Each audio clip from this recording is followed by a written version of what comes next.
بسم اللہ الرحمن الرحیم۔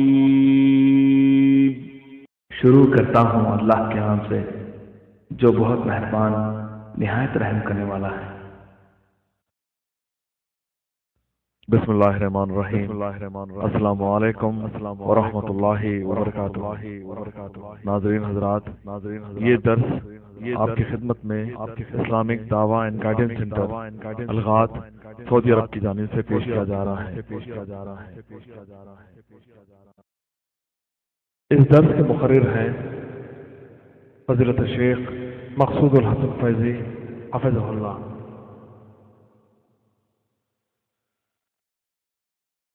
درس کا عنوان ہے مغرب سے طلوع شمس، دھواں اور یمن سے آگ۔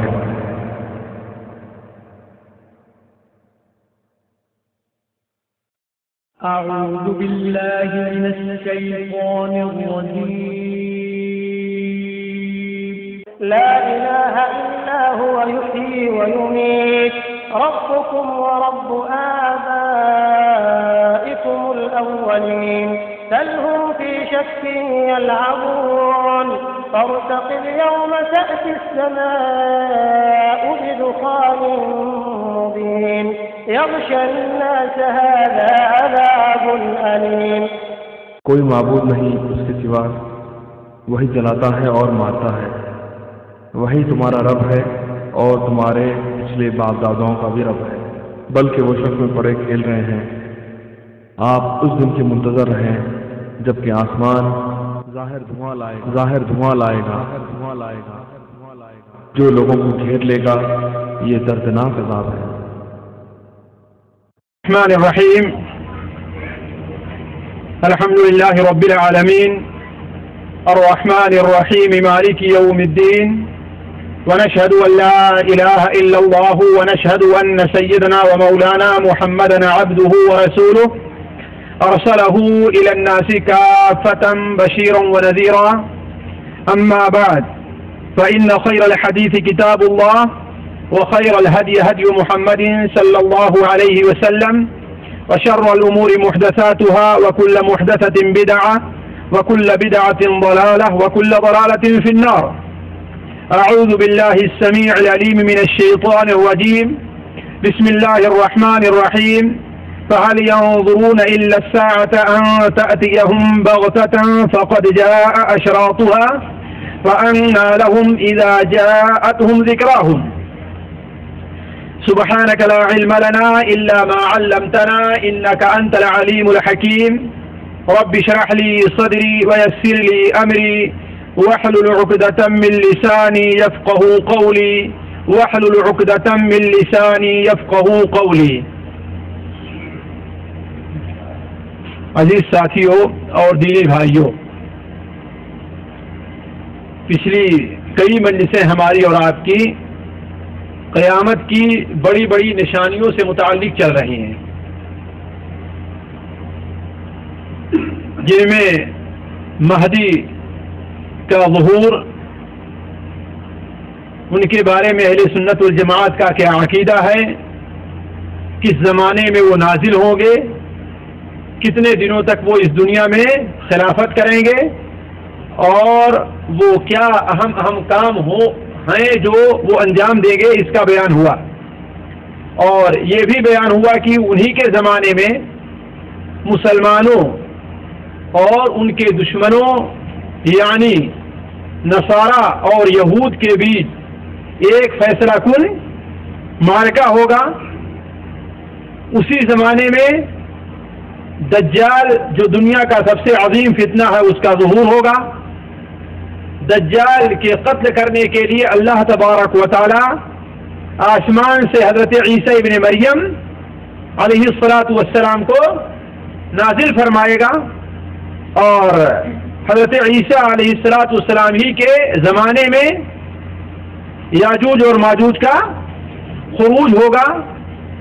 یہ اور اسی قسم کی اور چند بڑی بڑی نشانیاں جو قیامت کے بالکل قریب پیش آنے والی ہیں، ان کا ذکر ہو چکا ہے، اور یہ بات بھی بیان کی جا چکی ہے کہ حضرت عیسیٰ علیہ الصلوۃ والسلام کے زمانے میں زندگی بڑی آرام اور سکون کی ہوگی، ہر قسم کا امن ہوگا، اسلام کے علاوہ کوئی دوسرا مذہب باقی نہ رہے گا، لا الہ الا اللہ کے علاوہ کسی دوسرے کلمے کی پکار نہ ہوگی، زمین اپنی خیرات کو اللہ تعالیٰ کے حکم سے باہر کر دے گی، آسمان سے بارش نازل ہوگی اور زمین سے سبزے اور ہر قسم کے پھل اور فروٹ اگیں گے، یہ اللہ تبارک و تعالیٰ کے فضل و کرم سے ہوگا۔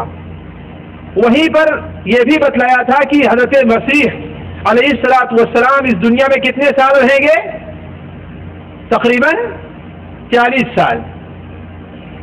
40 سال حضرت عیسیٰ ابن مریم علیہ السلام اس دنیا میں رہیں گے۔ حضرت عیسیٰ ابن مریم علیہ السلام کی وفات کے بعد ہی جلد یہ اس زمین پر بسنے والے لوگ پھر فساد اور آہستہ آہستہ کفر اور شرک کی طرف پلٹ جائیں گے، اہل ایمان کم ہو جائیں گے، بددین مشرک قبر پرست لوگوں کی کثرت ہو جائے گی، اور قیامت اس وقت جب بہت زیادہ قریب ہوگی تو زمین کے اوپر فساد کے بجائے آہستہ آہستہ آسمان میں فساد پیدا ہونا شروع ہو جائے گا، آسمان میں فساد پیدا ہونا شروع ہو جائے گا۔ اس کی ایک صورت تو یہ ہوگی کہ ساری زمین کے اوپر ایک ایسا دھواں ظاہر ہوگا جو ساری دنیا کو چھا جائے گا، ساری دنیا پر چھا جائے گا۔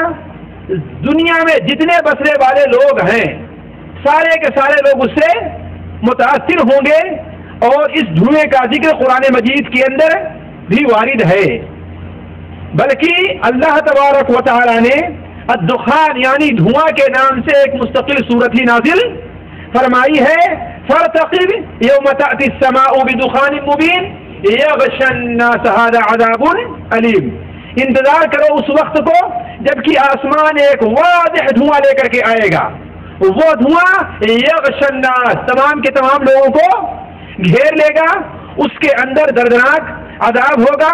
اور یہ بتایا گیا تھا کہ یہ دھواں اس زمین کے اوپر کتنے سال تک رہے گا؟ سال نہیں رہے گا، لیکن کتنے دن رہے گا؟ بعض روایات کے مطابق یہ دھواں اس زمین کے اوپر 40 دن رہے گا۔ دیکھیے شیخ صاحب نے یاد رکھا ہے، کتنا رہے گا؟ 40 دن تک رہے گا۔ اس دھوئیں کی کیفیت یہ ہوگی کہ ایک مومن کو تو صرف زکام جیسا محسوس ہوگا، ایسا محسوس ہوگا کہ مومن کو الرجی ہو گئی ہے، البتہ کافر کو اس سے سخت تکلیف ہوگی، حتیٰ کہ کافر کے جسم میں داخل ہوگا تو اس کا پیٹ پھول جائے گا، اس کا پیٹ پھول جائے گا، اور اس کے جسم کے ہر مخرج سے وہ نکلنے کی کوشش کرے گا، آنکھ سے بھی دھواں باہر آئے گا، کان سے بھی دھواں باہر آئے گا، حتیٰ کہ پیشاب اور پیخانے کے راستے سے بھی دھواں باہر آئے گا، جس سے کافر کی روح تو قبض نہیں ہوگی، البتہ کافر کو اس دھواں سے بڑی سخت تکلیف ہوگی۔ اور یہ دھواں ان عظیم چیزوں میں سے ہے جس سے متعلق اللہ کے رسول صلی اللہ علیہ وسلم نے ارشاد فرمایا ہے، جیسا کہ مسلم شریف میں حضرت ابو ہریرہ رضی اللہ تعالیٰ عنہ کی روایت ہے کہ آپ صلی اللہ علیہ وسلم نے ارشاد فرمایا، بادروا بالاعمال الستہ، بادروا بالاعمال الستہ، 6 صورت حال پیدا ہونے سے پہلے جو عمل کرنا ہے عمل کر لو۔ اس کا مطلب یہ ہے کہ یہ 6 صورتیں جب پیدا ہو جائیں گی تو اس وقت عمل کی مہلت اور عمل کی فرصت بہت ہی کم رہے گی۔ لوگ ہو سکتا ہے بیماریوں میں مبتلا ہو جائیں، پریشانیوں میں مبتلا ہو جائیں، مصیبتوں میں مبتلا ہو جائیں، یا کہ انہیں موت ہی آ جائے اور انہیں عمل کرنے کا موقع نہ ملے، تو یہ 6 صورت حال پیدا ہونے سے پہلے جو کچھ نیک عمل کرنا ہے نیک عمل کر لو۔ یہ حدیث اس سے پہلے بیان کی جا چکی ہے، کوئی ہے جو ان 6 چیزوں کو یاد رکھے ہوئے ہے؟ یہ 6 چیزیں کیا ہیں؟ یہ 6 چیزیں جس سے آپ نے متنبع کیا ہے وہ کیا ہیں؟ کسی کو یاد ہے؟ ایک سے زائد بار یہ حدیث ہم نے آپ لوگوں کے سامنے رکھی ہے کہ بادروا بالاعمال الستہ، 6 صورتحال پیدا ہونے سے پہلے نیک عمل کر لو۔ پہلا دجال ہے، اس کے بعد آپ نے دخان کا ذکر فرمایا یعنی دھواں کا، یعنی دجال جب ظاہر ہو جائے گا، خارج ہو جائے گا تو اس کے بعد عمل کرنے کا موقع کم ملے گا۔ کیوں؟ اس لیے کہ دجال اس قسم کے اعمال اور کرشمے دکھلائے گا کہ لوگ دھوکے میں آ جائیں گے۔ ایک آدمی اس شکل میں اس کے پاس جائے گا، وہ سمجھتا ہوگا کہ میں مومن ہوں، دیکھتا ہوں کیا کرتا ہے، جا کے دیکھوں تو وہ کیا کرتا ہے، لیکن جب اس کے اعمال دیکھے گا کہ ایک آدمی کو مردہ مارتا ہے پھر زندہ کر دے رہا ہے، آسمان کو حکم دے رہا ہے کہ بارش نازل کر، بارش ہونے لگے گی، زمین کو حکم دے رہا ہے کہ اپنے خزانے نکال باہر کر، جو کچھ چھپا ہوا ہے اس کو نکال باہر کرے گی، تو لوگ دھوکے میں کیوں نہیں آئیں گے؟ تو دجال دوسری چیز کیا ہے؟ دھواں۔ یہی دھواں ہے جس کا ذکر ہم نے آپ کے سامنے ابھی کیا کہ سارے زمین کے اوپر چھا جائے گا اور مومن کو تو صرف زکام جیسا محسوس ہوگا، البتہ کافر کے جسم میں داخل ہو کر کے اس کے ہر مخرج اور ہر راستے سے نکلنے کی دھواں کوشش کرے گا، جس سے اسے بڑی تکلیف ہوگی۔ تیسری چیز کیا ہے؟ یاجوج ماجوج۔ صحیح کہہ رہے ہیں؟ یقین ہے اس پر؟ اچھا، طلوع الشمس من مغربها، مغرب سے سورج کا طلوع ہونا، مغرب سے سورج کا طلوع ہونا۔ چوتھی چیز کیا ہے؟ دابۃ الارض کا خروج۔ ان دونوں کے ابھی تھوڑی سی اس سے پہلے بیان کرتے لیکن تھوڑی سی تفصیل آپ کے سامنے بھی رکھوں گا۔ مغرب سے سورج کے طلوع ہونے اور دابۃ الارض کے خروج، یہ 4 چیزیں ہو گئی۔ 5ویں چیز کیا ہے؟ خاصۃ احدکم، وہ چیز جو ہر انسان کے ساتھ خاص ہے، یعنی موت کا آنا۔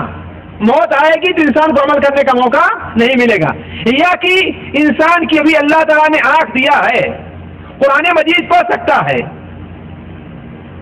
سوئے اور ہو سکتا ہے صبح ہوتے ہوتے اس کی آنکھ جاتی رہے، کتنا کوشش کرے گا قرآن مجید کی تلاوت کرے لیکن نہیں کر پائے گا، ہے کہ نہیں؟ اللہ تعالیٰ نے زبان دی ہے، ابھی زبان دی ہے، قرآن مجید کی تلاوت کر سکتا ہے، لوگوں کو بھری بات بتا سکتا ہے۔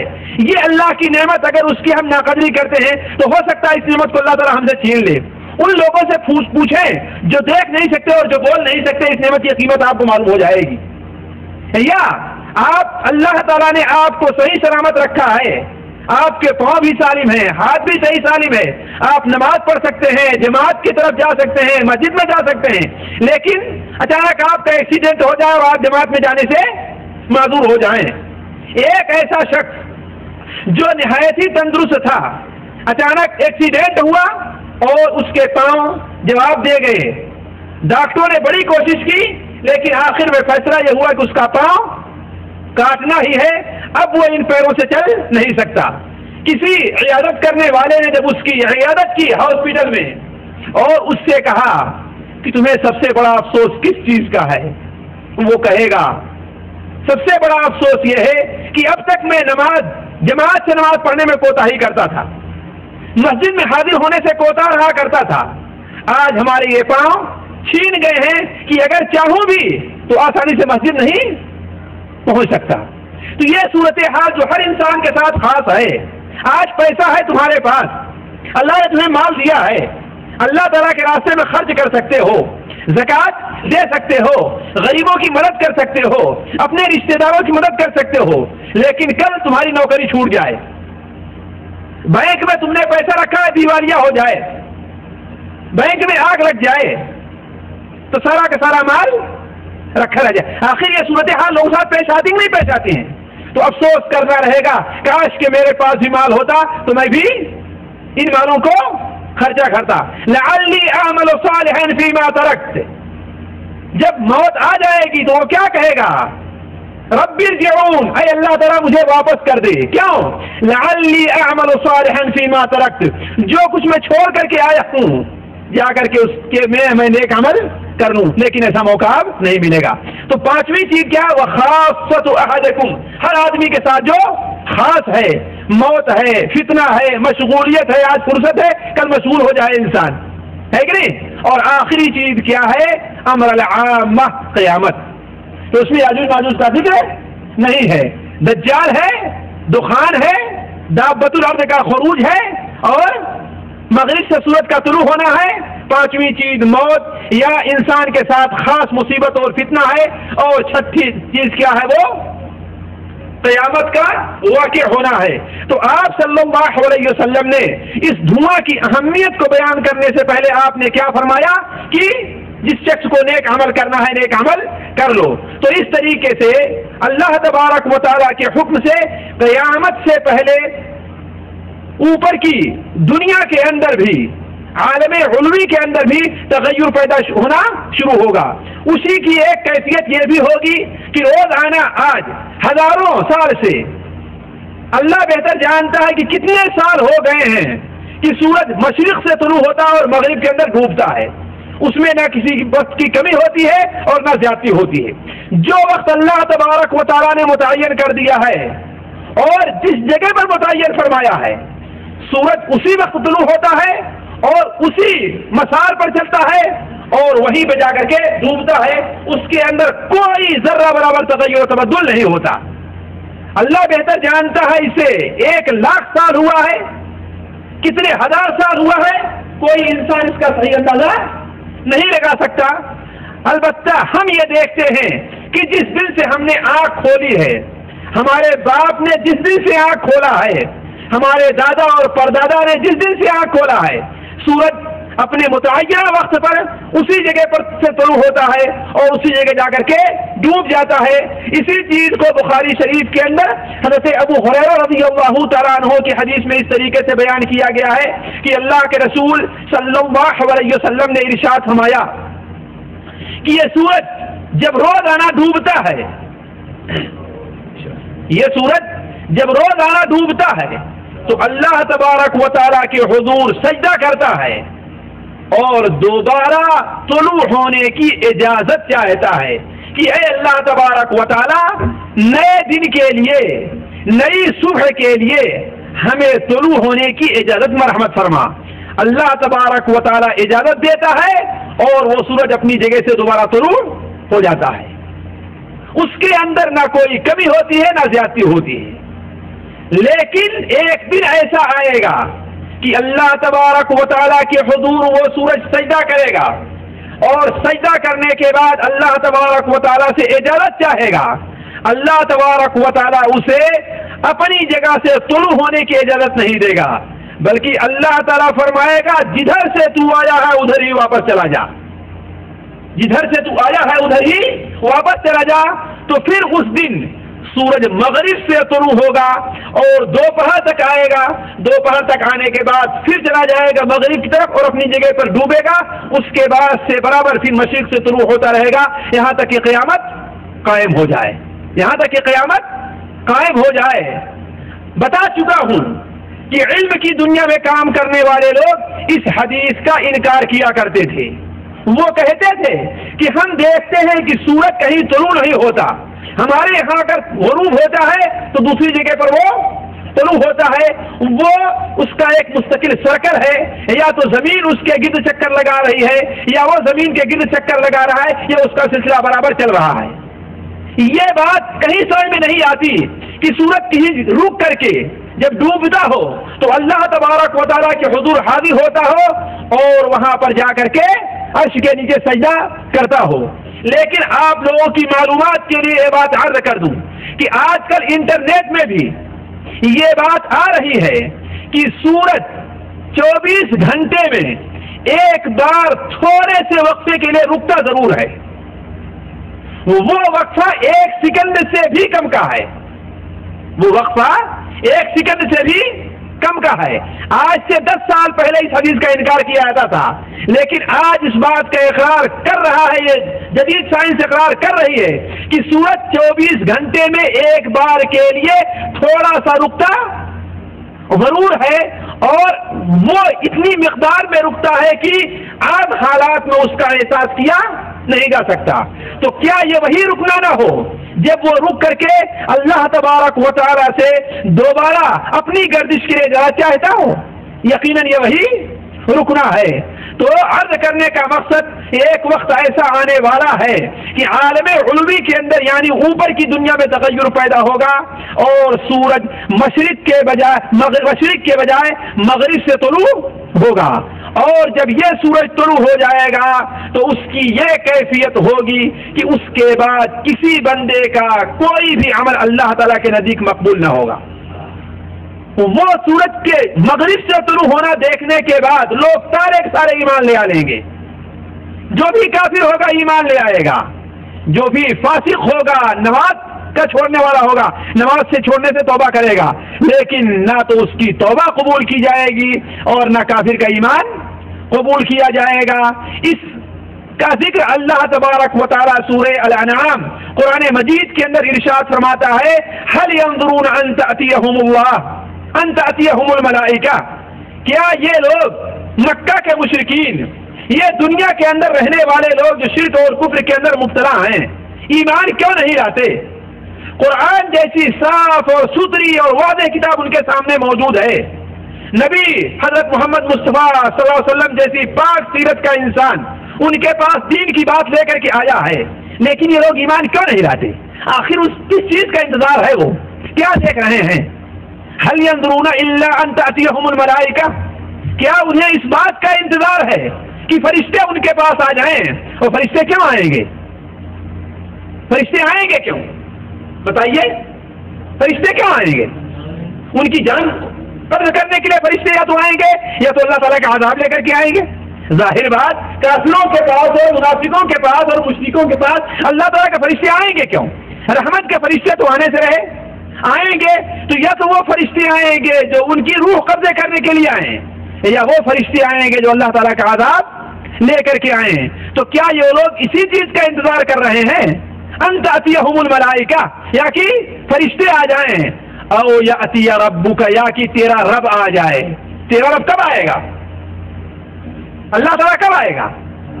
حشر کے میدان میں، جب سارے کے سارے لوگ ایک میدان کے اندر اکٹھا ہوں گے، ایک میدان میں اکٹھا ہوں گے تو اللہ تبارک و تعالی لوگوں کے بیچ ان کے اعمال کا فیصلہ کرنے کے لیے آئے گا۔ تو اس کا انتظار کر رہے ہیں، او یاتی بعض آیات ربک، یا کہ تیرے رب کی بعض نشانیاں آ جائیں، اور جب تیرے رب کی بعض نشانیاں آ جائیں گی تو لا تنفع نفسا ایمانها، لا ينفع نفسا ایمانها، کسی بھی نفس کو، کسی بھی شخص کا ایمان کوئی فائدہ نہیں دے گا جو اس سے پہلے ایمان نہیں لا چکا ہے، او کسبت فی ایمانها خیرا، یا کہ اپنے ایمان لانے کے اندر کوئی بھلائی نہیں کما چکا ہے۔ علماء کا کہنا ہے کہ ایک انسان اگر پہلے نماز پڑھتا تھا، اس کے بعد نماز پڑھے گا تو اس کا عمل قبول کیا جائے گا۔ اگر پہلے نماز نہیں پڑھتا تھا، سورج کے مغرب سے طلوع ہونے کو دیکھنے کے بعد اگر ایمان قبول کرے گا تو اس کا ایمان قبول نہیں کیا جائے گا، نماز پڑھے گا تو اس کی نماز قبول نہیں کی جائے گی۔ حتیٰ کہ حضرت عائشہ رضی اللہ عنہا کا بیان ہے کہ جب یہ سورج طلوع ہو جائے گا اس وقت فرشتے جو نامہ اعمال ہمارا اور آپ کا قلم بند کرتے ہیں انہیں حکم ہو جائے گا کہ بس اب بند کر دو، اب آرام کر لو تم بھی۔ آج ہزاروں اور سینکڑوں سال سے تم لوگوں کے نامہ اعمال قلم بند کرتے آئے ہو، اب یہ کام تمہارا بند ہو گیا ہے۔ جو آدمی جس حالت میں صبح کیا ہے اسی حالت میں رہے گا، اگر مومن تھا تو اب مومن ہی رہے گا، اگر کافر تھا تو کافر ہی رہے گا، اگر فاسق تھا تو فاسق ہی رہے گا، اگر سچ بولنے والا تھا تو سچ بولنے والا ہی رہے گا، اگر زانی تھا تو زانی ہی رہے گا، اگر پاک باز تھا تو پاک باز ہی رہے گا۔ اب اس کے اندر کوئی تغیر پیدا ہونے والا نہیں ہے۔ اس کے بعد اللہ تبارک و تعالیٰ قیامت کی ایک بڑی اور نشانی ظاہر کرے گا، اس لیے کہ اب تک کا معاملہ یہ ہے، اس زمانے میں ہے ایک آدمی آج نماز نہیں پڑھتا ہے، اللہ تعالیٰ کل اسے توفیق دے توبہ کر لے، نماز پڑھنے لگے، اللہ تعالیٰ اس کی توبہ قبول کرے گا، ہے کہ نہیں؟ ایک آدمی کافر ہے لیکن آپ اس کو دعوت دیں، وہ اسلام قبول کر لے، وہ جنت میں جائے گا، ہے کہ نہیں؟ ایک آدمی مومن ہے، اللہ تبارک و تعالیٰ نہ کرے کسی مومن کے ساتھ یہ صورتحال پیش آئے، وہ شیطان اس کو بہکائے، نمازی تھا نماز چھوڑ دیتا ہے، سچ بولتا تھا جھوٹ بولنا کر دے رہا ہے، صحیح تجارت کرتا تھا گناہ اور برے کام کی، برے مال کی، گندے مال کی تجارت کرنا شروع کر دے، یا ایماندار تھا وہ بے ایمان ہی ہو جائے؟ یہ تو ممکن ہے نا۔ اس لیے ہم یقینی طور پر اس دنیا کے اندر کسی شخص کے بارے میں نہیں کہہ سکتے کہ ہاں یہ جنتی ہے یا یہ جہنمی ہے۔ یہ اہل سنت والجماعت کا عقیدہ ہے۔ اگر کسی کو ہم 5 وقت نہیں بلکہ 50 وقت کی نماز پڑھتے دیکھ لیں، لیکن ہم امید تو رکھیں گے کہ یہ انسان جنت میں جائے گا، اللہ اس کی نیکیاں قبول کرے گا، لیکن یقین کے ساتھ ہم یہ نہیں کہیں گے کہ ہاں یہ جنتی ہے۔ ایک شخص کو ہم کافر دیکھ لیں، برے سے برا کام کرتے دیکھ لیں، گندے سے گندا کام کرتے دیکھ لیں، لیکن اس کے بارے میں یہ نہیں کہہ سکتے کہ یہ انسان جہنمی ہے۔ یقینی طور پر ہم یہ کہیں گے اگر اس حالت میں اس کا انتقال ہوگا کفر اور شرک کی حالت میں تو جہنم میں جائے گا۔ تو اہل سنت والجماعت کا یہ عقیدہ ہے۔ اس بات کو آپ اپنے ذہن میں رکھ لیں کہ اہل سنت والجماعت کسی بھی شخص معین کے اوپر نہ تو جنتی ہونے کا حکم لگاتے ہیں نہ ہی جہنمی ہونے کا حکم لگاتے ہیں، الا یہ کہ قرآن اور حدیث میں اس شخص کے جنتی اور جہنمی ہونے کا حکم لگ چکا ہو۔ مثال کے طور پر انبیاء علیہ السلام ہیں، یقینی طور پر جنتی ہیں۔ حضرت ابوبکر ہیں، حضرت عمر ہیں، حضرت علی ہیں، حضرت عثمان ہیں، عشرہ مبشرین جتنے ہیں سارے کے سارے یقینی طور پر ہم کہتے ہیں جنتی ہیں۔ عثمان جنت میں جائیں گے، سعید بن زید جنت میں جائیں گے، سعد بن ابی وقاص جنت میں جائیں گے، ہے کہ نہیں ہے؟ اور عبد الرحمن بن عوف جنت میں جائیں گے، ابو عبیدہ جنت میں جائیں گے، حضرت عائشہ جنت میں جائیں گی، آپ کی تمام ازواج مطہرات جنت میں جائیں گی، یہ یقینی طور پر کہہ سکتے ہیں۔ اور جن لوگوں کو قرآن اور حدیث کے اندر جہنمی ہونے کا حکم لگ گیا ہے اس شخص کے اوپر ہم جہنمی ہونے کا حکم لگائیں گے۔ فرعون جہنمی ہے، حامان جہنمی ہے، قارون جہنمی ہے، ابو جہل جہنمی ہے، ابو لہب جہنمی ہے کہ نہیں ہے؟ لیکن ان لوگوں کے علاوہ جن کے بارے میں جنتی اور جہنمی ہونے کا حکم نہیں ہے، نعوذ باللہ من ذالک، حاشا وکلا، ہم لوگ اپنی زبان کو بچائے رکھیں۔ کسی بھی شخص کو خواہ کتنی بری موت مرتے ہم دیکھ لیں، لیکن یقینی طور پر ہم نہیں کہہ سکتے کہ ہاں وہ جہنمی ہے، اس لیے کہ کس بات پر اس کا خاتمہ ہو رہا ہے اللہ بہتر جانتا ہے، اللہ بہتر جانتا۔ ہم یہ کہیں گے کہ اگر اسی حالت کفر اور شرک پر اس کا خاتمہ ہے تو وہ جہنمی ہے کہ نہیں؟ اس لیے کہ بندے کی توبہ قبول کی جائے گی کب تک؟ جب تک کہ جان گلے تک نہ پہنچ جائے، غرغرے کی صورتحال نہ پیدا ہو جائے۔ تو اب تک سورج مغرب سے طلوع ہونے سے پہلے یہ امکان ہے کہ ایک آدمی فاسق ہے کل نیک اور صالح بن جائے گا، ایک آدمی کافر ہے کل مومن بن جائے گا، ایک آدمی مومن ہے اللہ نہ کرے کل وہ کافر ہو سکتا ہے، ایک آدمی پکا نیک اور صالح اور نمازی ہے کل وہ فاسق اور فاجر بن سکتا ہے، جیسا کہ ہم اس دنیا میں دیکھتے ہیں۔ اس دنیا میں ہم دیکھتے ہیں کہ ایک آدمی پکا مومن لوگوں کے سامنے رہا کرتا ہے، لیکن ایک وقت آتا ہے کہ وہ ایمان سے بھٹک جاتا ہے۔ اسی قصیم کا رہنے والا ایک شخص جو اصل مصری تھا، جو اصل مصر کا رہنے والا تھا، اس کا نام تھا عبداللہ، اور بڑا مشہور عبداللہ القصیمی، اس کی بارشتہ ہمارے پاس بھی ہے۔ ایک وقت ایسا تھا کہ اسلام کا سب سے بڑا داعی تھا قصیم کے اندر، اور اسلام کی طرف سے ایسی کتابیں لکھتا تھا کہ لوگ عش کرتے تھے، حتیٰ کہ ایک کتاب اس نے لکھی الصراع بین الاسلام والوطنیہ، شیعوں کی تردید میں۔ تو قصیم کے ایک بڑے عالم نے یہ کہہ دیا کہ عبداللہ نے آج جنت کی قیمت ادا کر دی ہے۔ اتنی بہترین کتاب لکھی، ذرا غور کریں آپ کہ عبداللہ نے آج جنت کی قیمت ادا کر دی ہے۔ لیکن ایک وقت آیا ہے کہ وہ شخص ملحد ہو گیا، اور آج تک خبر نہیں مل سکی کہ آیا وفات سے پہلے اس نے توبہ کی ہے کہ نہیں توبہ کی ہے۔ آج کل بھی اخبار میں اس کا ذکر آیا اور لوگوں نے سوال متوجہ کیا اس کی اولاد کی طرف کہ بتائیں اس کا انتقال کس شکل میں ہوا ہے، اللہ اس کے دعائیں مغفرت کریں یا نہ کریں، اس لیے اس نے دین کی بڑی خدمت کی ہے۔ ذرا سوچیں جس کے بارے میں یہ کہا جائے کہ عبداللہ نے آج دین کی جنت کی قیمت ادا کر دی ہے، ایک وقت آتا ہے کہ وہی عبداللہ دین کے خلاف کتابیں لکھنے کے لیے تیار ہو جاتا ہے اور لوگ اسی کی کتابوں سے اس کا رد کیا کرتے تھے۔ ذرا سوچیں کتنی اونچی باتیں اس نے لکھی ہوگی کہ اسی کی کتابوں سے، اسی کی باتوں سے اس کی تردید کیا کرتے تھے۔ تو بندے کا دل جو ہے اللہ تبارک و تعالیٰ کی دو انگلیوں کے بیچ میں ہے، اسی لیے ہمارے نبی حضرت محمد مصطفیٰ صلی اللہ علیہ وسلم کثرت سے یہ دعا کیا کرتے تھے کہ اے دلوں کے پھیرنے والے ہمارے دل کو دین کی طرف پھیر دے۔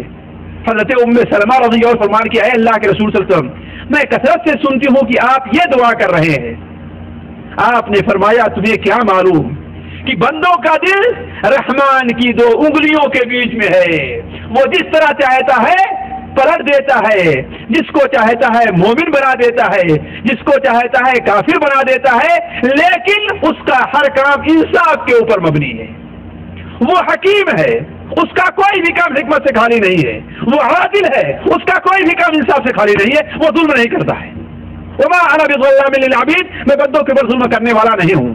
تو ہر انسان کو، ہر مومن کو اللہ تبارک و تعالیٰ سے دعا کرنی چاہیے کہ اے اللہ تعالیٰ جب تک ہمیں زندہ رکھ، اسلام کے اوپر زندہ رکھ، اور ہماری موت آئے تو ایمان اور اسلامی کے اوپر ہماری موت آئے۔ تو عرض کرنے کا مقصد تھا، بات دوسری طرف نکلتی جا رہی ہے کہ مغرب سے سورج کے طلوع ہونے سے پہلے پہلے یہ امکان ہے کہ ایک شخص صبح کو مومن ہے، شام کو کافر ہو جائے، صبح کو کافر ہے، شام کو مومن ہو جائے، شام کو بے نمازی تھا، صبح کو نماز پڑھنے لگے۔ اسی الغاز کے اندر بعض ایسے نوجوانوں کو میں دیکھتا ہوں کہ بڑے لاپرواہ تھے، لیکن ایک وقت ایسا آیا کہ آج وہ اس شہر کے نیک سے نیک بندے ہو گئے ہیں۔ آج سے 4 یا 5 سال پہلے ایک نوجوان جو آج کل میرے ساتھ اٹھتا بیٹھتا ہے، ایک نوجوان بے دینی کی حالت میں تھا، نماز کی کوئی پرواہ نہیں تھی، گانے عام طور پر اس کے سننے کی عادت تھی، لاپرواہی زندگی بسر ہو رہی تھی، لیکن ریاض میں اسی الغاز کے ایک شخص کا ایکسیڈنٹ ہوا اور چند منٹوں میں، چند سیکنڈ بھی نہیں لگے کہ وہ اس دنیا سے دوسری دنیا میں پہنچ گیا۔ اس منظر کو دیکھنے کے بعد اس کے دل کو بڑا دھچکا لگا کہ انسان کی زندگی اتنی مختصر ہے، اتنی مختصر زندگی انسان کی ہے۔ شروع میں الغاز کے اندر میں آیا تو لوگوں نے مجھ سے ایک واقعہ بیان کیا کہ الغاز کے اندر ابھی بھی وہ شخص موجود ہے جو اس وقت بڑی نیک کی اور پاکی کی زندگی بسر کر رہا ہے۔ وہ اپنے توبہ کا قصہ بیان کرتا ہے کہ میں حائل کے علاقے میں 3 آدمی ہم گئے، کس لیے گئے؟ لوٹ مار کرنے کے لیے۔ کس لیے گئے تھے؟ لوٹ مار کرنے کے لیے۔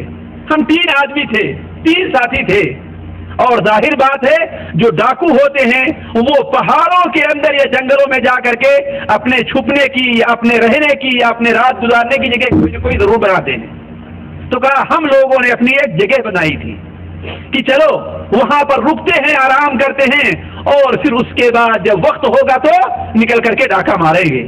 کہا ہم 3 آدمی تھے، تینوں بیٹھے بات کر رہے تھے، ہم میں سے ایک شخص کی طبیعت اچانک بگڑنی شروع ہو گئی، وہ ہم سے پانی مانگتا ہے، ہم نے لا کے اسے پانی دیا، وہ پانی اٹھایا اور پانی کا گلاس ابھی اس کے منہ تک بھی نہیں پہنچا تھا کہ اس کی روح قبض ہو گئی۔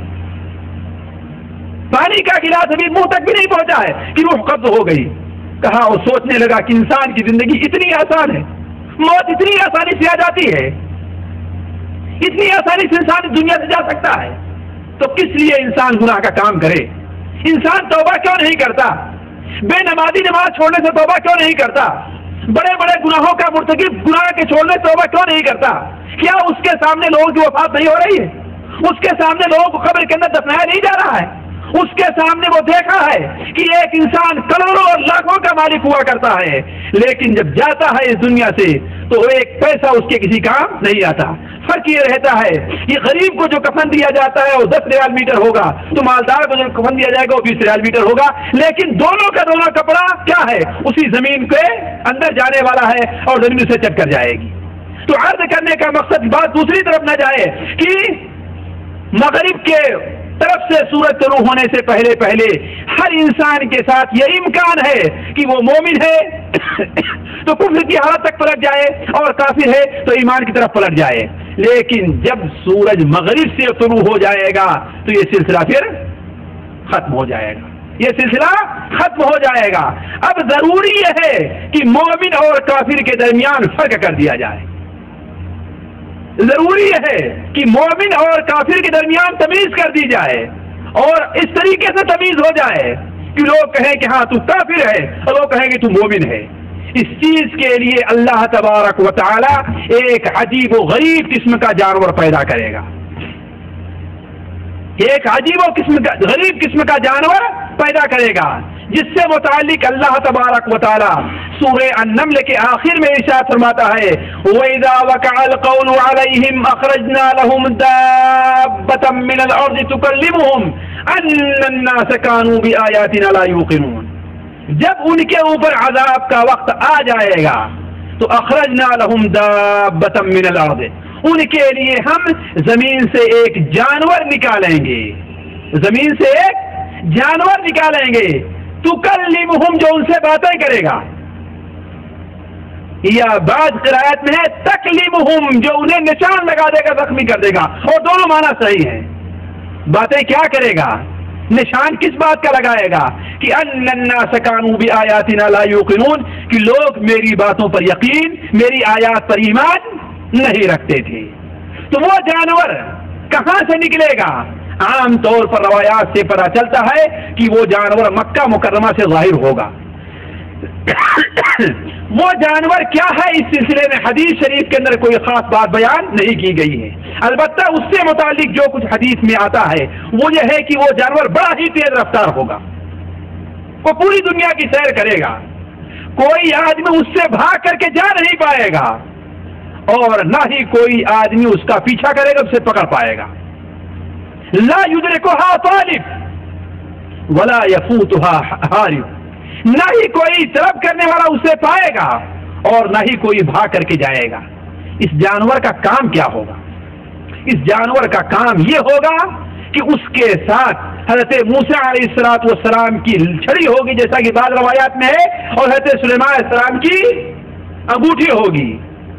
مومن کے چہرے کی طرف چھڑی سے اشارہ کرے گا، اس کا چہرہ بالکل چمکتا ہو جائے گا، اور کافر کے پیشانی کے اوپر ایسے ایک مہر لگا دے گا جس سے اس کا چہرہ کالا ہو جائے گا اور اس کے چہرے کے اوپر برابر نشان لگے گا رہے گا۔ اللہ کے رسول صلی اللہ علیہ وسلم نے ارشاد فرمایا یہ جانور جو ہوگا، یہ جانور جو ہوگا، مسلم احمد میں روایت ہے، لوگوں کے چہرے کے اوپر نشان لگا دے گا، اس کے بعد لوگ زندہ رہیں گے، خرید فروخت کریں گے، مومن کہے گا ہم نے فلاں آدمی سے خریدا ہے جس کے چہرے پر نشان تھا۔ بعض روایات میں ہے کہ ایسی دسترخوان پہ لوگ بیٹھیں گے، مومن کہے گا اے کافر میرا حق دے دے، کافر کہے گا اے مومن تمہیں یہ چیز اتنے میں خریدنی ہے کہ نہیں خریدنی ہے۔ تو یہ جانور جو ظاہر ہوگا وہ کس لیے ظاہر ہوگا؟ تاکہ مومن اور کافر کے درمیان فرق کر دے۔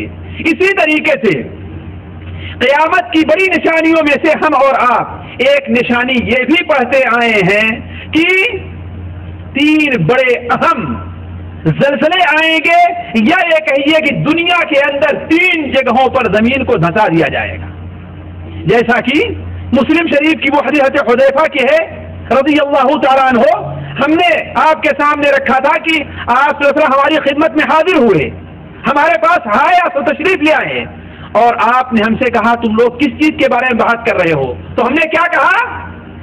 قیامت کے بارے میں۔ آپ نے فرمایا قیامت اس وقت تک نہیں قائم ہوگی جب تک کہ 10 نشانیاں تم نہ دیکھ لو، 10 نشانیاں تم نہ دیکھ لو۔ وہ 10 نشانیاں کیا ہیں؟ بار بار بتا چکا ہوں 10 نشانیاں کیا ہیں نہ۔ پہلی بات بسم اللہ ہی غلط کر دیا آپ نے، دجال کا خروج، نزول عیسیٰ ابن مریم، یاجوج ماجوج کا خروج آنا ظاہر ہونا، اور دابۃ الارض اس جانور کا ظاہر ہونا، مغرب سے سورج کا طلوع ہونا۔ کتنے ہو گئے؟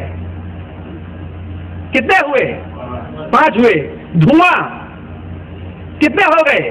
6 ہو گئے، اور 3 جگہ سے زمین کا دھس جانا، 3 جگہ سے زمین کا دھس جانا، ایک مشرق میں، ایک مغرب میں اور ایک جزیرے عرب کے اندر، ایک مشرق میں، ایک مغرب میں اور ایک جزیرے عرب میں. اور آخری چیز کیا ہے؟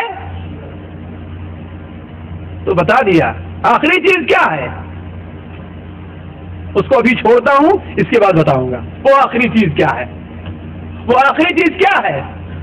کئی بار یہ بات آ چکی ہے، یہ 10 قیامت کی بڑی اہم بڑی بڑی نشانیاں، ان کو تو یاد رکھیں. ہاں، یمن سے آگ کا نکلنا جو لوگوں کو محشر کی طرف ہاں کر کے لے جائے گی. پھر سن لیجئے، دجال، نزول عیسیٰ ابن مریم، یاجوج ماجوج، دھواں، مغرب سے سورج کا طلوع ہونا، عجیب و غریب جانور کا ظاہر ہونا جو لوگوں سے باتیں کرے گا، اور 3 جگہ زمین کا دھس جانا. اور 10ویں چیز، آخری چیز یہ ہے کہ قار عدن سے، بحر حضرموت سے، یمن سے ایک آگ ظاہر ہوگی جو لوگوں کو کدھر لے کر کے آئے گی؟ ارض محشر کی طرف ہاں کر کے لے کر کے آئے گی. اس کی تفصیل آپ کے سامنے ابھی میں رکھتا ہوں. تو دیکھیے، یہ 3 زلزلے آئیں گے. ان 3 زلزلوں کے بارے میں اور کوئی تفسیر اللہ کے رسول صلی اللہ علیہ وسلم سے مروی نہیں ہے. البتہ یہ ہے کہ یہ 3 زلزلے بڑے عظیم اور بڑے اہم ہوں گے، بڑے اہم ہوں گے. ایسا لگتا ہے کہ ہو سکتا ہے پورا ملک زمین میں دھس جائے، پورا علاقہ زمین میں دھس جائے. کیوں؟ اس لیے کہ ویسے تو بڑے زلزلے آتے ہیں. ابھی دیکھیے ترکیہ کے اندر آیا، ہندوستان بھی آیا، ایران اور پاکستان میں کتنے بڑے بڑے زلزلے آئے. لیکن ان زلزلوں کا بیان نہیں ہے، بلکہ وہ زلزلے آئیں گے جو قیامت کی بڑی نشانیوں میں ہوں گے. تو ہو سکتا ہے پورا ملک اور پورا بہت بڑا علاقہ ہی زمین کے اندر دھس جائے. اور قیامت کی نشانیوں میں سے یہ ہے، اللہ کے رسول صلی اللہ علیہ وسلم نے ارشاد فرمایا، قیامت سے پہلے کثرت سے موت واقع ہوگی اور کثرت سے زلزلے آئیں گے، یعنی بار بار زلزلے آتے رہیں گے. اس کے بعد ایک عجیب صورتحال پیش آئے گی. مسلمانوں کے لیے اس سے بڑی مصیبت شاید نہ ہو. وہ یہ ہے کہ جب مسلمان فسق اور فجور کے اندر مبتلا ہو جائیں گے، ان کے یہاں نیکوکار لوگ کم رہیں گے، بدکار لوگ زیادہ ہو جائیں گے، حتیٰ کہ خانے کعبہ کی بے حرمتی لوگ کرنا شروع کر دیں گے. تو اللہ تبارک و تعالی اس گھر کی حفاظت سے اپنا ہاتھ کھینچ لے گا اور حبشہ سے ایک آدمی اٹھے گا جو آ کر کے خانے کعبہ کی اینٹ سے اینٹ بجا دے گا.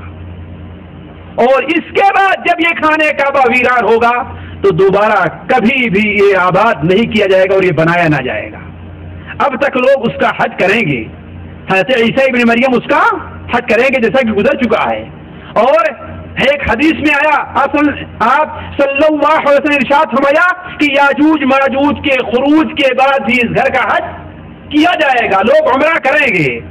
لیکن آپ صلی اللہ علیہ وسلم نے ارشاد فرمایا، جب مسلمان ہی اس گھر کی بے حرمتی کرنا شروع کر دیں گے، جس طریقے سے اللہ محفوظ رکھے آج مسلمان اس گھر کی بے حرمتی کر رہے ہیں، چوریاں وہاں کرتے ہیں، برائیاں وہاں کرتے ہیں، غلط نظر وہاں اٹھاتے ہیں، لوگوں کو دھکے وہاں دیتے ہیں، ہر قسم کا غلط کام وہاں کر رہے ہیں.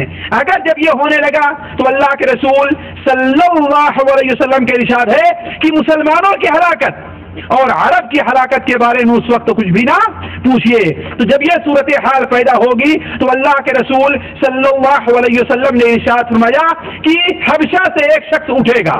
حالانکہ اللہ تبارک و تعالی نے ابرہا سے اس گھر کو محفوظ رکھا ہے، ابرہا ہاتھیوں کو لے کر کے اٹھا ہے، لیکن حرم شریف پہنچنے سے پہلے اللہ تعالیٰ نے چڑیوں کے ذریعے اس کی خبر لے لی تھی. لیکن کیونکہ اب قیامت قریب ہوگی، مسلمان قلت اور بلکہ بہت ہی قلت میں ہوگے، اس گھر کی حفاظت کرنے کی ان کے پاس طاقت نہ ہوگی، تو اللہ تبارک و تعالی اس گھر سے اپنی حفاظت کو اٹھا لے گا اور حبشہ سے ایک شخص آئے گا جو اس گھر کی اینٹ سے اینٹ بجا دے گا، حتیٰ کہ اس کی نیو تک اکھاڑ دے گا، اور اس کے نیچے جو خزانہ دفن کیا ہوا زمانے جاہلیت کے اندر ہی، تو اس خزانے کو وہ حبشی لوٹ لے گا، وہ حبشی لوٹ لے گا. اور جب اس بار یہ گھر ڈھایا گیا تو دوبارہ اب اس کی تعمیر نہ ہوگی. اسی لیے اللہ کے رسول صلی اللہ علیہ وسلم نے ارشاد فرمایا ہے کہ اس گھر کا حج کر لو, اس گھر کا عمرہ کر لو قبل اس کے کہ اس گھر کا حج اور عمرہ نہ کر سکو, اس لیے کہ صحیح ابن خزیمہ میں روایت ہے یہ گھر 2 بار ڈھایا جا چکا ہے اس سے پہلے, اب جب تیسری بار ڈھایا جائے گا تو یہ گھر اٹھا لیا جائے گا. یعنی کیا اٹھایا جائے گا؟ اس گھر کی برکت باقی نہیں رہے گی. آج آپ اس مسجد کے اندر نماز پڑھیے اور اس مسجد میں نماز میں کتنا فرق ہے؟ دونوں میں 1,00,000 نماز کا فرق ہے. لیکن جب تیسری بار یہ گھر ڈھا دیا گیا تو اس گھر کی برکت اللہ تبارک و تعالیٰ اٹھا لے گا. اس کے بعد ایک اور بڑی مصیبت پیش آئے گی, ایک اور بڑی مصیبت پیش آئے گی. اب تک مسلمانوں کی کوئی نہ کوئی جماعت رہے گی, چاہے کمزور حالت میں رہیں, پریشانی کی حالت میں رہیں, تھوڑی حالت میں رہیں, صرف لا الہ الا اللہ پڑھنے والے ہی کیوں نہ رہیں. لیکن اس کے بعد ایک عجیب مصیبت مسلمانوں کے اوپر پیش آئے گی.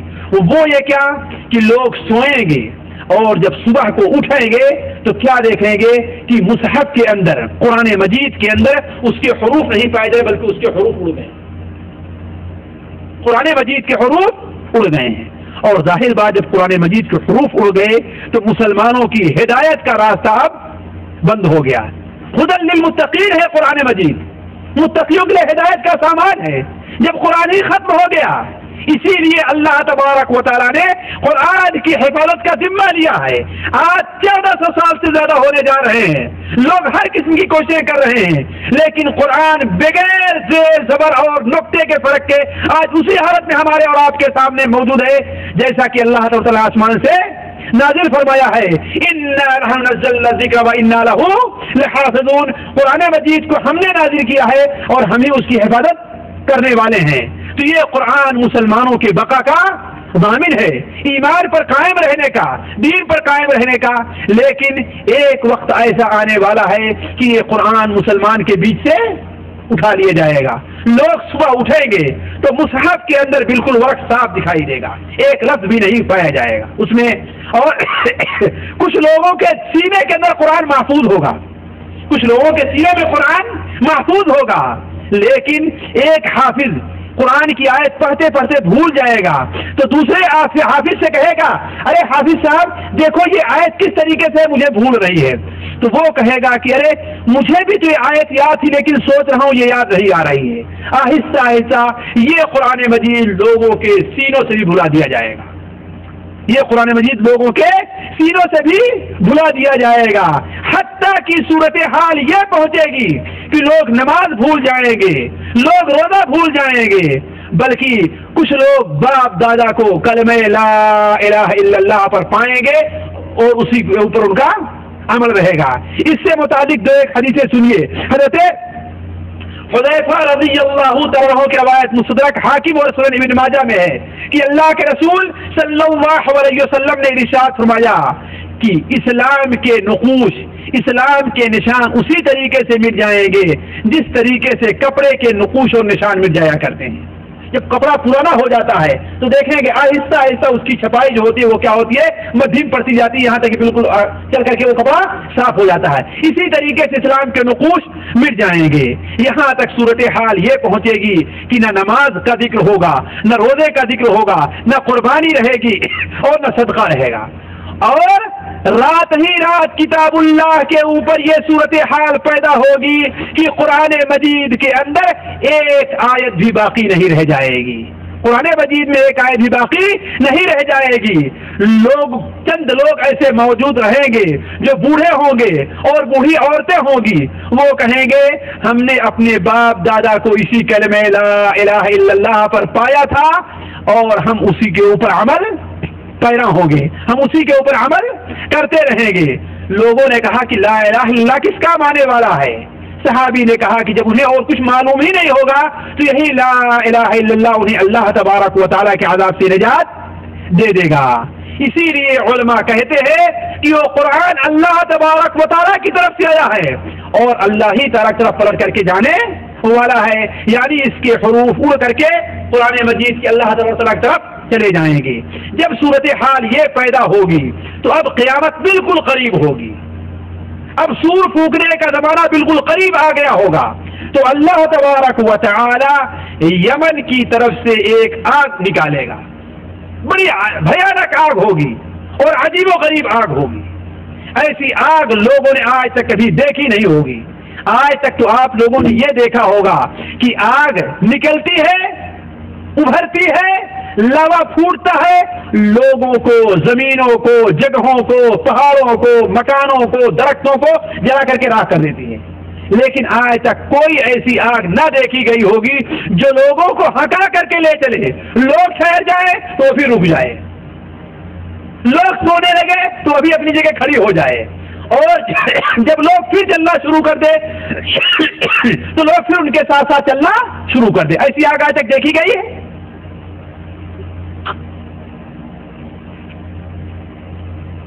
لیکن ایک آگ ایسی نکلے گی. یہ آگ کہاں سے نکلے گی؟ یمن سے نکلے گی. بحر عرب، یمن جو ہے بحر عرب کے کنارے ہے، اور یمن عدن جو ہے بحر عرب کے کنارے ہے. عدن بحر عرب کے کنارے ہے. تو عدن جو شہر ہے اسی کے پاس جو سمندر ہے، اسی سمندر سے آگ نکلے گی اور تھوڑی ہی دیر میں آہستہ آہستہ ساری دنیا کے اندر پھیل جائے گی اور ہر آدمی کا پیچھا کرے گی، ہر آدمی کا پیچھا کرے گی اور اسے ہٹاتے ہوئے لے چلتے ہوئے بیت المقدس کا جو علاقہ ہے یہیں پر ہاں کر کے لے آئے گی. اس آگ کے کام یہی ہے کہ لوگوں کو ہاں کر کے ارض محشر کی طرف لانا ہے. البتہ اس آگ کے ساتھ چلنے والے جو لوگ ہوں گے، لوگوں کی تین کیفیت ہوگی. کچھ لوگ جو اہل ایمان ہیں، اس آگ کے ظہور کا جب وقت آئے گا یا کچھ آثار ظاہر ہوں گے تو وہ بڑی خوشی سے جلدی جلدی بھاگ کر کے شام کے علاقے میں چلے آئیں گے. اس لیے کہ شام کا علاقہ ہی ارض محشر اور ارض منشر ہے. ارض محشر اور ارض منشر یعنی یہیں سے لوگ اٹھائے جائیں گے اور یہیں پر سور پھونکے جانے کے لیے لوگوں کو یہیں پر جمع کیا جائے گا. دیکھیے حشر دو قسم کا ہے. ایک حشر تو بڑا حشر ہے جو اس وقت پیش آئے گا جب لوگوں کو قبر سے اٹھنے کے لیے سور پھونکا جائے گا تو اور ایک ایسے میدان میں اکٹھا کیے جائیں گے جو میدان اس زمین کے علاوہ ہوگا. وہ زمین سفید آٹے کی گول روٹی کی طریقے سے ہوگی، نہ اس میں کہیں پہاڑ ہوں گے، نہ اس میں کہیں سمندر ہوگا، نہ اس میں کوئی وادی ہوگی، نہ اس میں کوئی درخت ہوگا، بالکل برابر زمین ہوگی. تو وہ حشر عظیم ہے، وہ بڑا حشر ہے. ایک حشر دنیا میں اس سے پہلے پیش آنے والا ہے. وہ حشر کیا ہوگا؟ اس وقت دنیا میں جو لوگ موجود ہوں گے، اور جہاں تک میری معلومات کہتی ہے اس وقت لوگوں کی تعداد دنیا میں بڑی تھوڑی رہ جائے گی. آج جو دنیا کے اندر انسانوں کا سمندر موجیں مار رہا ہے، جدھر جائیے لوگ ہی لوگ دکھائی دیتے ہیں. جس ملک میں چلے جائیے لوگ ہی لوگ دکھائی دیتے ہیں.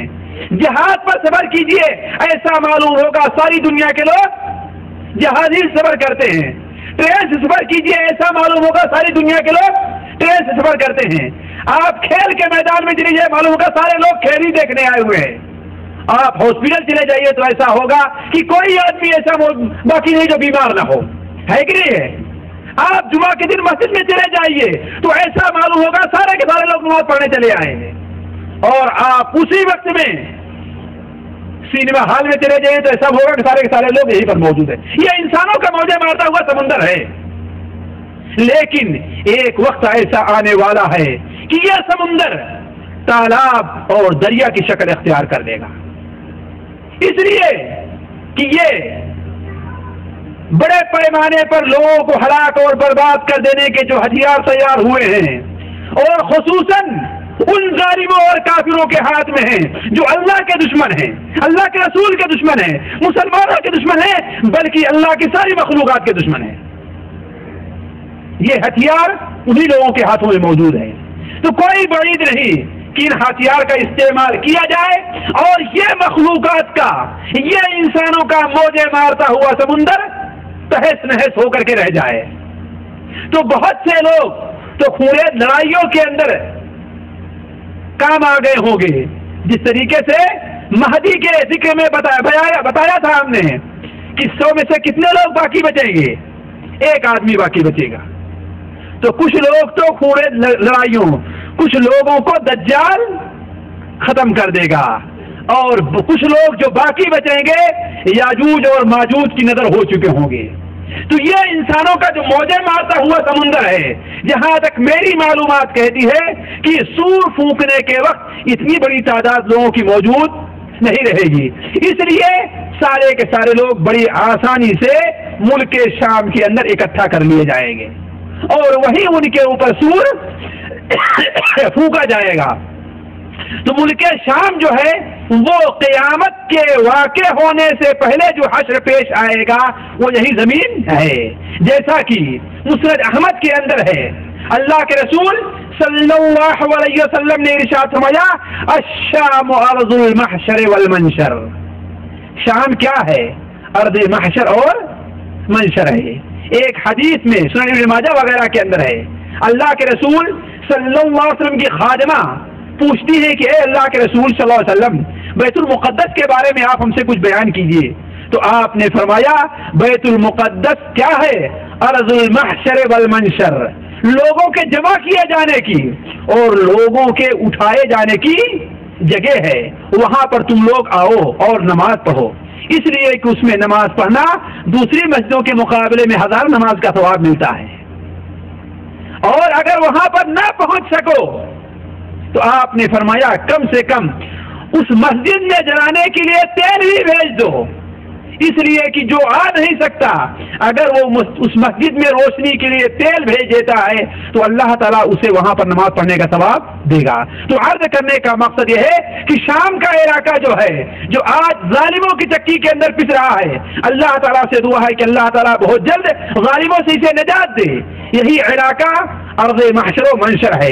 تو آگ جو یمن کے علاقے سے نکلے گی یہیں پر لوگوں کو گھیر کر کے لائے گی۔ تو پہلا گروپ جو ہوگا وہ بڑا خوشی ہو سکتا ہے اس آگ کے ظاہر ہونے سے پہلے یا ظاہر ہونے کے جب بالکل قریب ہو تو وہ فوراً ہی بھاگ کر کے کہاں چلا آئے۔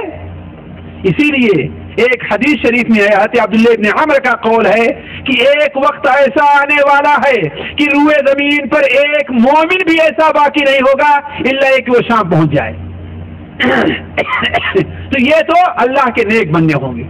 دوسرے کچھ لوگ کمزور ایمان والے ہوں گے، وہ تو آسانی سے اور خوشی خوشی وہاں پر نہیں آئیں گے، البتہ جب آگ نکلے گی یا جب آگ نکلنے کا بالکل قریب وقت ہوگا تو وہ لوگ کیا کام کریں گے، جلدی جلدی تیاری کریں گے وہاں پر آنے کی۔ اللہ کے رسول صلی اللہ علیہ وسلم کی ارشاد ہے کہ ایک آدمی کے پاس بہت بڑا اگر باغ ہوگا اس کو بھی ایک اونٹ کے بدلے بیچ دے گا، دبلے پتلے اونٹ کے بدلے بیچ دے گا، اس لیے سواری کی اتنی قلت ہوگی، ہر آدمی وہاں سے بھاگنا چاہے گا۔ آپ نے فرمایا بسا اوقات ایک اونٹ کے اوپر 2-2 3-3 4-4 حتیٰ کہ 10-10 آدمی ایک اونٹ پر سوار ہو کر کے بھاگ کر کے شام آئیں گے۔ اور تیسرا گروپ جو ہوگا وہ کافروں کا گروپ ہوگا، منافقوں کا گروپ ہوگا، سخت فاسقوں کا گروپ ہوگا۔ اللہ کے رسول نے فرمایا ان لوگوں کو آگ اکٹھا کرے گی، جہاں چلیں گے وہاں وہ بھی چلے گی، جہاں رکیں گے وہ بھی رک جائے گی، لیکن رکنے کے بعد پھر اگر چلنے کا نام نہ لیے تو وہ آگ انہیں چل کر جائے گی، انہیں جلا کر راہ کر دے گی۔ یہ آگ تمام لوگوں کو ارض محشر کی طرف اکٹھا کر کے لے آئے گی۔ بخاری شریف میں اللہ کے رسول صلی اللہ علیہ وسلم کا فرمان ہے کہ یحشر الناس علی ثلاث طرائق، لوگوں کو 3 طریقے سے جمع کیا جائے گا، راغبین راہبین، خوشی خوشی اللہ تعالیٰ کے عذاب سے ڈرنے والے، یہ کون؟ مومن لوگ ہوں گے۔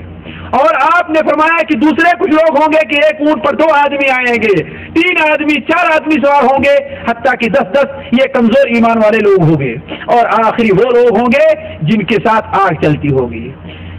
جب لوگ سارے کے سارے اس زمین کے اوپر اکٹھا ہو جائیں گے تو اللہ تبارک ابھی تک ایمان والوں کی تھوڑی سی کچھ تعداد موجود ہوگی، لیکن پھر ایک صورتحال پیدا ہوگی کہ وہاں پر کوئی مومن نہیں رہ جائے گا، ایک بھی مومن نہیں رہ جائے گا، اس لیے کہ قیامت اس وقت تک قائم نہیں ہوگی جب تک کہ زمین پر ایک آدمی بھی اللہ کا نام لینے والا ہے۔ اگر ایک آدمی بھی اللہ کا نام لینے والا اس دنیا میں رہے گا تو قیامت کبھی قائم نہیں ہوگی۔ اللہ کے رسول صلی اللہ علیہ وسلم، مسلم شریف کے اندر روایت ہے، حضرت عائشہ رضی اللہ تعالیٰ عنہا سے بیان کرتی ہیں کہ اللہ کے رسول صلی اللہ علیہ وسلم نے ارشاد فرمایا قیامت اس وقت تک قائم نہیں ہوگی یہاں تک کہ لات اور عزا کی پوجا نہ کی جانے لگے۔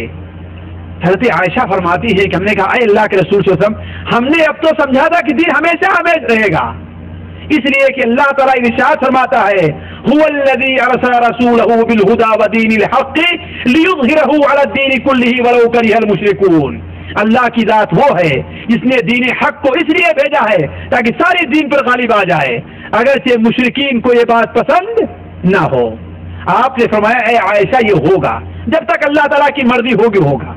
اس کے بعد یمن سے ایک میٹھی ہوا چلے گی جو ایک آدمی بھی جس کے دل کے اندر ایک رائی کے دانے کے برابر بھی ایمان ہوگا اس کی روح کو قبض کر لے گی، پھر اس دنیا کے اندر برے ہی لوگ رہ جائیں گے اور انہی کے اوپر قیامت قائم ہوگی۔ تو جب سارے کے سارے لوگ عارض محشر کے اندر اکٹھا کر دیے جائیں گے، جمع کر دیے جائیں گے، کوئی بھی تو پھر وہاں ایک ہوا چلے گی جو مشک کی طریقے سے خوشبودار رہے گی اور ایسی ملائم رہے گی جیسا کہ ریشم ملائم ہوتا ہے۔ دیکھیے اللہ تعالیٰ کی مہربانی مومنوں کے اوپر کتنی ہوتی ہے، ان کی روح کو قبض کرنے کے لیے کیسی ہوا بھیجے گا، وہ ہوا جس کی خوشبو مشک جیسی ہوگی، لیکن اور اس کی چھوڑ کیسی ہوگی، اس کا مس کیسا ہوگا جیسا کہ ریشم بالکل نرم ہے، یعنی کوئی تکلیف نہیں ہوگی مومن کو اور اس کی روح قبض کر لے گی۔ برخلاف اس کے اندر غور کرے کافر کی کیا صورت حال ہوگی، جب دھواں آئے گا تو صرف دھواں ہے، ابھی روح قبض نہیں ہو رہی ہے، لیکن کتنی تکلیف اس سے ان کو ہوگی، اسے کتنی تکلیف ہوگی۔ لیکن مومن کا معاملہ اس طریقے سے پیش آئے گا۔ اللہ تبارک و تعالیٰ جو ہے یہ صورت حال ہوگی کہ مومن کی روح کو قبض کرنے کے لیے وہ ہوا آئے گی، جب وہ ہوا آ کر کے تمام لوگوں کی روح کو قبض کر لے گی تو اللہ تبارک و تعالیٰ انہی لوگوں کے اوپر قیامت کو قائم کرے گا۔ آپ صلی اللہ علیہ وسلم کا ارشاد ہے قیامت اس وقت تک قائم نہیں ہوگی جب تک کہ اس زمین کے اوپر اللہ کا نام لینے والا ایک شخص بھی ہوگا۔ دوسری روایت میں آیا کہ قیامت اس وقت تک قائم نہیں ہوگی، قیامت صرف برے لوگوں ہی کے اوپر قائم ہوگی۔ قیامت کس طریقے سے قائم ہوگی، اس کے قائم ہونے کی کیا صورتحال ہوگی، یہ اگلی مجلس کا حصہ ہے انشاءاللہ۔ آئندہ مجلس یا اس کے بعد جب ہماری طبیعت اس طرف آئی تو آپ کے سامنے یہ بات رکھوں گا کہ قیامت کس طریقے سے قائم ہوگی، اس کا ذکر قرآن مجید کے اندر بڑی تفصیل کے ساتھ بیان کیا گیا ہے۔ اللہ تبارک و تعالیٰ سے دعا ہے کہ اللہ تعالیٰ ہمیں اور آپ کو ان باتوں پر عمل کرنے کی توفیق عطا فرمائے۔ اللہ تعالیٰ قیامت سے پہلے ہمیں اور آپ کو سچے دل سے توبہ کرنے کی توفیق عطا فرمائے۔ یہ صورتحال پیدا ہونے سے پہلے جب لوگوں کی توبہ قبول نہ کی جائے، ہم میں سے ہر شخص کو جو بے ایمان ہے اسے ایمان پر عمل کرنے کی، جو بے نمازی ہے اسے نماز پڑھنے کی، جو فاسق اور فاجر ہے اسے نیک اور صالح بننے کی توفیق عطا فرمائے۔ ربنا تقبل منا انك انت السميع العليم وتب علينا انك انت التواب الرحيم وصلى الله على نبينا محمد وبارك وسلم۔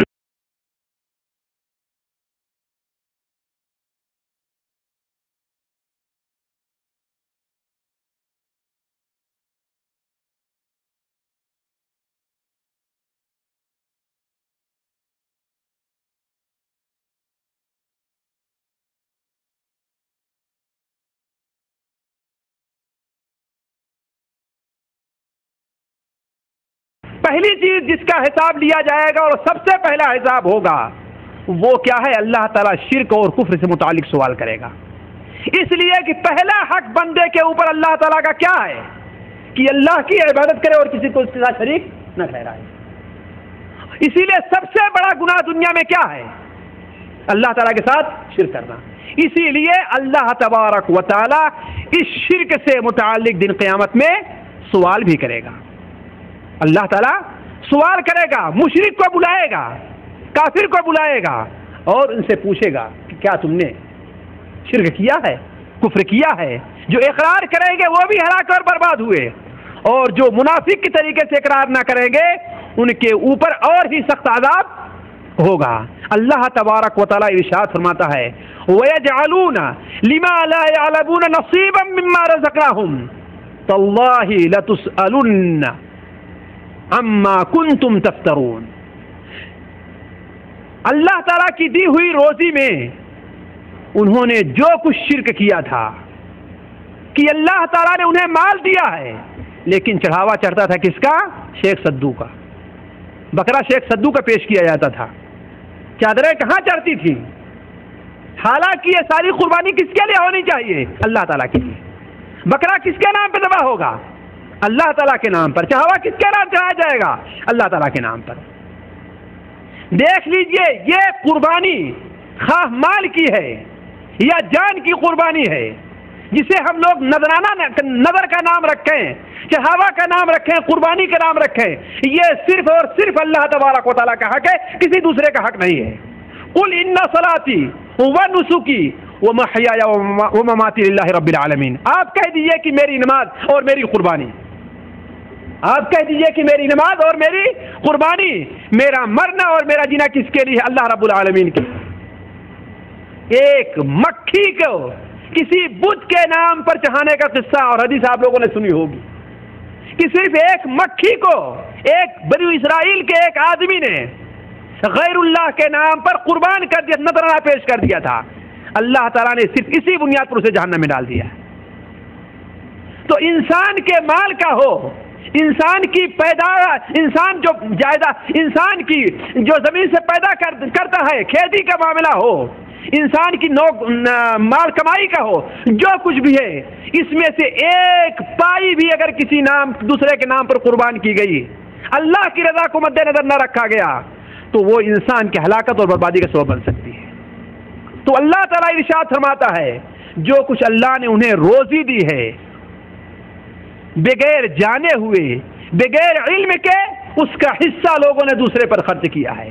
تو اللہ تعالیٰ فرماتا ہے تاللہ، اللہ کی قسم، یہ جو افطرا بازی کر رہے ہیں اس سے متعلق دن قیامت میں سوال ہوگا. وَيَوْمَ يُنَادِيهِمْ فَيَقُولُ أَيْنَ شُرَكَائِيَ الَّذِينَ كُنتُمْ تَزْعُمُونَ. جس دن اللہ تعالیٰ ان کو پکارے گا اور کہے کہاں ہے ہمارے ساتھ جن کو تم نے شریک ٹھہرایا تھا، کہاں ہے، بلاؤ ان کو. تو عرض کرنے کا مقصد ہے شرک اور کفر سے متعلق دن قیامت میں اللہ تعالیٰ ضرور سوال کرے گا، ضرور سوال کرے گا. متعدد حدیث کے اندر ہے، ایک حدیث کے اندر ہے کہ اللہ تعالیٰ ارشاد فرمائے گا، اللہ کے رسول نے ارشاد فرمایا کہ اللہ تعالیٰ دن قیامت میں ایک جہنمی کو بلائے گا اور کہے گا کہ اے بندے یہ بتاؤ، کیا اگر تجھے ساری دنیا بھر سونا مل جائے تو آج کے عذاب سے بچنے کے لیے سارا کچھ دے دے گا؟ وہ کہے گا ہاں اللہ تعالیٰ تو سارا کچھ میں دے دوں گا. اللہ تعالیٰ فرمائے گا ہم نے دنیا کے اندر تم سے اس سے بڑی آسان چیز پوچھی تھی، کیا کہ ہمارے ساتھ کسی کو شریک نہ ٹھہرانا، لیکن تم نے شریک ٹھہرایا ہے.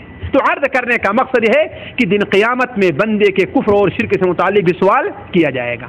اسی طریقے سے رسولوں سے متعلق بھی سوال ہوگا، جیسا کہ اس سے پہلے ہم نے آپ کے سامنے رکھا ہے. حضرت نوح علیہ السلام سے متعلق آتا ہے کہ اللہ تعالیٰ حضرت نوح علیہ السلام کو بلائے گا اور کہے گا کہ اے نوح، کیا اپنی قوم تک میرا پیغام پہنچا دیا تھا؟ حضرت نوح علیہ السلام فرمائیں گے ہاں ہم نے پہنچا دیا تھا. اور قوم کیا کہے گی؟ اے اللہ تعالیٰ ہمارے پاس تو کوئی ڈرانے والا آیا ہی نہیں. بدبختی دنیا میں بھی جھوٹ بولے اور آخرت میں بھی جھوٹ بول رہے تھے، سوچتے ہیں کہ ہم بچ کر کے جھوٹ بول کر کے نکل جائیں گے اللہ تعالیٰ سے، اللہ تعالیٰ سے جھوٹ بول کر کے ہم نکل جائیں گے. اے اللہ میرے پاس کوئی ڈرانے ہی والا نہیں آیا. حضرت نوح علیہ السلام سے اللہ فرمائے گا کہ اچھا یہ بتاؤ تمہارے پاس کوئی گواہی ہے؟ کہا کہ ہاں. کہا کون گواہی دے گا؟ کہا محمد صلی اللہ علیہ وسلم اور ان کی امت گواہی دے گی. تو اللہ کے رسول گواہی دیں گے، اور آپ لوگوں نے بھی اگر نیک عمل کیا اسی پر آپ کا انتقال ہوا تو آپ بھی گواہ بنیں گے کہ اے اللہ تعالیٰ نوح علیہ السلام نے آپ کا پیغام اپنی قوم تک پہنچا دیا تھا. تو رسولوں سے متعلق بھی سوال ہوگا اور دنیا کی نعمتوں سے متعلق بھی سوال ہوگا. جتنی نعمتیں اللہ تعالیٰ نے دی ہیں، چھوٹی ہے تو بڑی ہے تو ہر ایک متعلق اللہ تعالیٰ سوال فرمائے گا. جسم کی صحت اللہ ہماری نعمت ہے، اللہ کی نعمت ہے کہ نہیں نعمت ہے؟ دونوں آنکھیں آپ کی موجود ہیں، یہ نعمت ہے کہ نہیں نعمت ہے؟ ان سے پوچھیں جن کی آنکھیں نہیں ہیں. آپ کے دونوں پیر موجود ہیں کہ نہیں موجود ہیں؟ ان سے پوچھیں جن کا ایک پیر، صرف ایک پیر ہے نہیں ہے. دونوں ہاتھ اللہ کی نعمت ہے. اور سب سے بڑی نعمت یہ ہے کہ اللہ نے آپ کو عقل دی ہے، مجنون اور پاگل نہیں بنایا آپ کو، ورنہ سڑکوں پر جیسے دیکھتے ہوں کہ دو ایک کو ایسے گھومتے پھر رہے ہیں، نہ رات کو رات سمجھتے ہیں نہ دن کو دن سمجھتے ہیں، نہ سردی ہے نہ گرمی ہے، اللہ نے آپ کو عقل سے نوازا ہے، آخر اللہ کی نعمت ہے کہ نہیں نعمت ہے؟ ثم لتسألن یومئذ عن النعیم، پھر سن لو البتہ ضرور بھی ضرور دن قیامت میں تم لوگ اللہ تعالیٰ کی دی ہوئی نعمتوں سے متعلق سوال کیے جاؤ گے۔ ترمذی شریف میں بڑی تفصیل کے ساتھ حضرت ابو ہریرہ رضی اللہ عنہ کی روایت ہے کہ ایک بار اللہ کے رسول صلی اللہ علیہ وسلم اپنے گھر سے باہر تشریف لے گئے تو کیا دیکھتے ہیں کہ ابو بکر و عمر بھی وہاں پر کھڑے ہوئے ہیں رضی اللہ تعالی عنہما۔ پوچھا کہ تم لوگ اس وقت ایسے وقت میں باہر کیوں آئے ہو؟ دوپہر کا وقت ہے، اس وقت لوگ اپنے گھروں میں آرام کرتے ہیں۔ کہا دونوں نے کہ اے اللہ کے رسول صلی اللہ علیہ وسلم، بھوک کی سختی نے باہر نکال دیا ہے۔ دیکھیں انبیاء کے بعد سب سے افضل لوگ ہیں لیکن بھوکے ہیں، ایک دن نہیں، ایک دن کی بھوک سے اتنا تلملا کر کے انسان باہر نہیں آئے گا۔ آپ نے فرمایا کہ اس ذات کی قسم جس کے ہاتھ میں میری جان ہے، اسی چیز نے مجھے بھی اپنے گھر سے نکالا ہے۔ کس چیز نے؟ بھوک نے۔ گھر میں کچھ کھانے کو نہیں ہے، ایک کھجور بھی نہیں ہے، کھجور کا ایک دانہ بھی نہیں جسے ہم اور آپ روتے ہوئے چلتے ہیں۔ اس کا مطلب یہ ہے کہ مال ہونا کسی انسان کے اچھے اور بھلے ہونے کی دلیل نہیں ہے، اور یہ دلیل نہیں کہ جو انسان غریب ہو وہ انسان نیک نہیں ہے۔ اللہ کے رسول صلی اللہ علیہ وسلم اتنے غریب تھے کہ بھوک کی طرف سے باہر نکل پڑتے تھے آپ، لیکن آپ سے افضل کوئی انسان ہو سکتا ہے؟ چنانچہ آپ صلی اللہ علیہ وسلم نے ان دونوں کو لیا اور لے کر کے ایک انصاری کے گھر تشریف لے گئے، بھاگتے ہوئے تشریف لے گئے۔ دروازہ کھٹکھٹایا، عورت نے اندر سے جواب دیا کون؟ آپ نے فرمایا میں ہوں۔ کہا فلاں کہاں ہیں؟ فلاں انصاری کہاں ہیں؟ ابن تیہان ان کا نام تھا، کہاں ہیں؟ کہا وہ ہمارے لیے میٹھا پانی لانے گئے ہیں۔ چنانچہ اس صحابیہ نے دروازے کو کھولا اور چٹائی بچھا دی، ایک سائے کے اندر آپ صلی اللہ علیہ وسلم اور آپ کے دونوں صحابی بیٹھ گئے۔ آپ صلی اللہ علیہ وسلم آپ کے دونوں صحابی بیٹھ گئے۔ تھوڑی ہی دیر کے اندر وہ انصاری میٹھا پانی لے کر کے آتے ہیں اور آپ صلی اللہ علیہ وسلم کو اور آپ کے دونوں وزیروں کو جب وہاں پر دیکھا تو بڑے خوش ہوئے۔